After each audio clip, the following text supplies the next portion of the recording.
സ്വാഗതം. Very good morning. Have A nice day. ഇന്ന് നമുക്ക് ഡിസംബർ മാസം എങ്ങനെയാണെന്ന് നമുക്ക് നോക്കാം. അപ്പോൾ ഡിസംബർ മാസം തീം ഓഫ് ദ മന്ത് നോക്കിയപ്പോൾ ആദ്യത്തെ കാർഡ് ദ എംപറസ് എന്നുള്ള കാർഡാണ്. അതായത് സമൃദ്ധിയുടെ കാർഡാണ്. സമൃദ്ധി ഉണ്ടാവുന്നു. മാതൃത്വത്തിൻ്റെ കാർഡാണ്. നർച്ചറിങ് ആണ്. പരിപാലനത്തിൻ്റെ കാർഡ്, ബ്യൂട്ടിയുടെ കാർഡ്, അബണ്ടൻസിൻ്റെ കാർഡാണ്.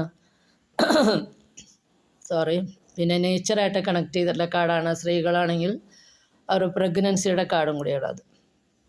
അപ്പോൾ ഇനി രണ്ടാമത്തെ കാർഡ് കഴിഞ്ഞ മാസം നമ്മളെങ്ങനെ അത് ബാധിച്ചേ നോക്കുമ്പോൾ 10 of Wands ആണ്. അതായത് ഓവറായിട്ടുള്ള ബേർഡൻ ഉണ്ടാവുക, ഓവർ റെസ്പോൺസിബിലിറ്റി ഉണ്ടാവുക.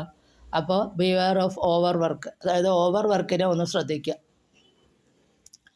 മൂന്നാമത്തെ കാർഡ് ഈ മാസത്തെ എനർജി എങ്ങനെയുണ്ടെന്ന് നോക്കുമ്പോൾ 2 of Cups ആണ്. 2 of Cups പറഞ്ഞു കഴിഞ്ഞാൽ ഒരു ലവ് റിലേഷൻഷിപ്പ്, അതല്ലെങ്കിൽ രണ്ടുപേരും കൂടിയിട്ടുള്ള ഒരു സഹകരണത്തോടു കൂടി ഒരു ബിസിനസ് തുടങ്ങുക, ഒരു പാർട്ട്ണർഷിപ്പായിട്ടുള്ള കാര്യങ്ങൾ. അപ്പോൾ മാസം അവസാനം എന്താണെന്ന് അടുത്ത കാർഡ് നോക്കുമ്പോൾ 3 of Swords ആണ്. അപ്പോൾ തുടക്കത്തിൽ കുറച്ച് വിഷമം ഉണ്ടാവും. അപ്പോൾ ലവ് റിലേഷൻഷിപ്പാണെങ്കിൽ കുറച്ച് വിഷമം ആദ്യത്തിലുണ്ടാവും. പക്ഷേ നെക്സ്റ്റ് കാർഡ് നോക്കുമ്പോൾ 4 of Wands ആണ്. അതായത് മാനിഫെസ്റ്റേഷൻ നടക്കുകയാണ്. കുറച്ച് ക്ലോസ് ആയിട്ടുള്ള ആൾക്കാർ കൂടി സെലിബ്രേഷനാണ്. അപ്പോൾ അതൊരു എൻഗേജ്മെൻ്റ് ആയിരിക്കുക.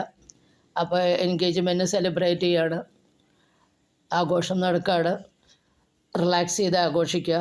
അതല്ല ഒരു ബിസിനസ് ആണെങ്കിൽ അതിൽ തുടക്കത്തിൽ കുറച്ച് ബുദ്ധിമുട്ടുണ്ടാവും. അവസാനം മാനിഫെസ്റ്റേഷൻ നടക്കുന്നു.